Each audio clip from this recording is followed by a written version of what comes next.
Hello, friends, and welcome to the online school. Today, we will learn an important grammar part, a topic.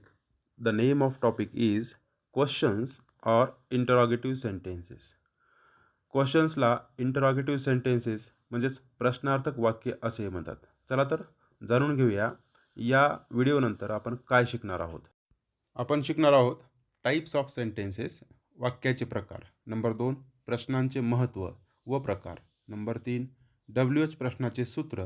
आणि 4, WH प्रश्नांची निर्मिती करणे.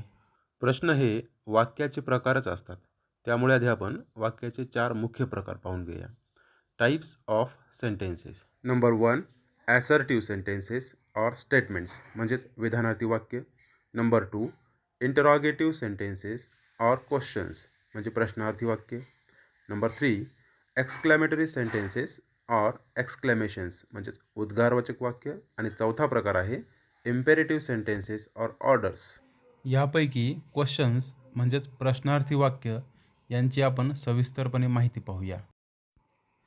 दैनंदिन जीवनात आपल्याला अनेक प्रश्न पडतात, जसे की एखादी घटना घडली तर ती का घडली, कुठे घडली, कशी घडली इत्यादी.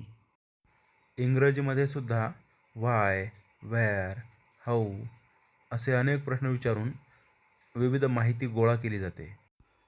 आपण अनेक वेळा माहिती मिळवण्यासाठी, परीक्षा घेण्यासाठी तसेच मुलाखत घेण्यासाठी अनेक प्रश्नांची मदत घेत असतो.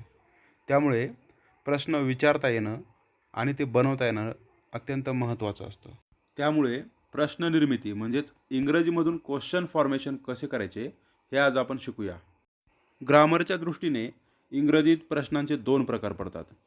एक म्हणजे सविस्तर उत्तराच्या रूपात माहिती मिळवण्यासाठी विचारला जाणारा WH क्वेश्चन, आणि दुसरा यस किंवा नो अशा एकाच शब्दात उत्तर अपेक्षित असणारा यस नो क्वेश्चन किंवा वर्बल क्वेश्चन. तर आज आपण शिकूया how to frame a WH question. WH question बनवण्यासाठी सर्वात महत्त्वाचा आणि आवश्यक घटक आहे WH वर्ड. WH वर्डशिवाय कुठलाही WH क्वेश्चन पूर्णच होऊ शकत नाही. त्यामुळे सुरुवातीला आपण इंग्रजीतील WH वर्ड्स आणि त्यांचे अर्थ पाहूया. Number 1, what. वॉट म्हणजे काय. नंबर 2, वेन म्हणजे केव्हा. नंबर 3, वेअर म्हणजे कोठे. नंबर 4, विच म्हणजे कोणते. हू कोण. नंबर 6, हुम कोणाला. 7, हुज कोणाचे. नंबर 8, वाय का. आणि शेवटचं हाऊ म्हणजे कसे. आता आपण WH क्वेश्चनचे सूत्र म्हणजे फॉर्म्युला ऑफ WH क्वेश्चन पाहूया. WH क्वेश्चनच्या अगदी सुरुवातीलाच आत्ताच पाहिलेल्या WH शब्दांपैकी कुठलाही एक WH शब्द असतोच असतो. त्यानंतर एखादे सहाय्यकारी क्रियापद, त्यापुढे कर्ता, त्यानंतर मुख्य क्रियापद, त्यापुढे कर्म आणि कर्माच्या गरजेनुसार एखादा पूरक शब्द.